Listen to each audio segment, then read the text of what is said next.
Assalamualaikum warahmatullahi wabarakatuh. Perkenalkan, nama saya Aisyah Rahmawati dengan NIM 240111313147.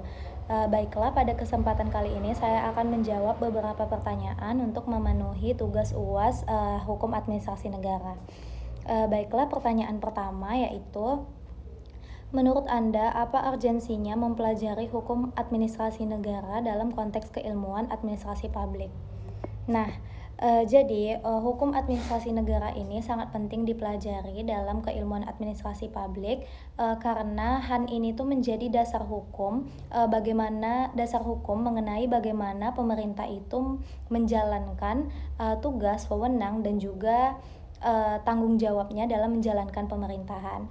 Nah, melalui HAN ini, mahasiswa administrasi publik itu mempelajari dan juga memahami apa saja batas-batas kewenangan yang dimiliki oleh pemerintah negara, sehingga nantinya akan dapat membantu dalam mencegah penyalahgunaan kekuasaan atau abuse of power.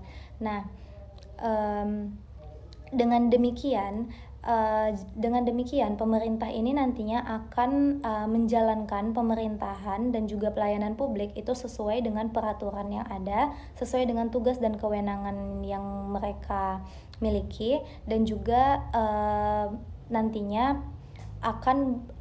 pelayanan dan juga penyelenggaraan negara ini akan bersifat akuntabel, transparan, dan juga berorientasi kepada masyarakat. Baiklah, selanjutnya soal nomor 2 yaitu, tujuan HAN adalah menjamin adanya aparatur negara yang bonafit atau profesional. Jelaskan maksudnya. Nah, jadi aparatur negara yang bonafit ataupun profesional itu adalah aparatur negara yang menjalankan tugas dan wewenangnya itu berdasarkan peraturan perundang-undangan, etika pemerintahan, dan juga prinsip pelayanan publik. Nah, jadi maksudnya HAN di sini itu memastikan bahwa aparatur negara itu menjalankan tugas dan wewenangnya itu sesuai dengan aturan, kompetensi, dan juga etika jabatan. Nah, HAN ini mengatur hak, kewajiban, dan juga batas-batas kewenangan yang dimiliki oleh aparatur negara, sehingga nantinya aparatur negara ini akan menjalankan pemerintahan dengan baik dan tidak akan melakukan penyalahgunaan kekuasaan, sehingga nantinya pelayanan publik yang dilakukan itu bersifat transparan, bertanggung jawab, dan juga berorientasi kepada masyarakat. Baiklah, selanjutnya soal nomor 3 yaitu, sebagai alat tertib hukum, HAN merupakan alat pemerintah untuk melayani dan mengatur kepentingan masyarakat. Jelaskan maksudnya.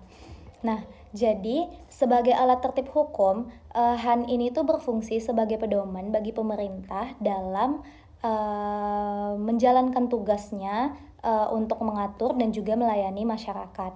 Nah, fungsi pengaturan di sini itu artinya pemerintah itu dapat membuat kebijakan, perizinan, pengawasan, ataupun melakukan penegakan hukum untuk menciptakan ketertiban bagi masyarakat dan juga melindungi kepentingan umum.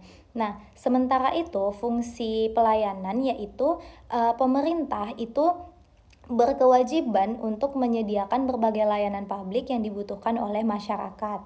Nah, jadi HAN di sini itu berfungsi sebagai alat untuk memastikan bahwa setiap tindakan yang dilakukan oleh pemerintah itu dilakukan berdasarkan hukum dan tidak dilakukan secara sewenang-wenang. Baiklah, karena sudah terjawabnya 3 pertanyaan, maka demikianlah yang dapat saya sampaikan. Mohon maaf apabila ada kesalahan. Assalamualaikum warahmatullahi wabarakatuh.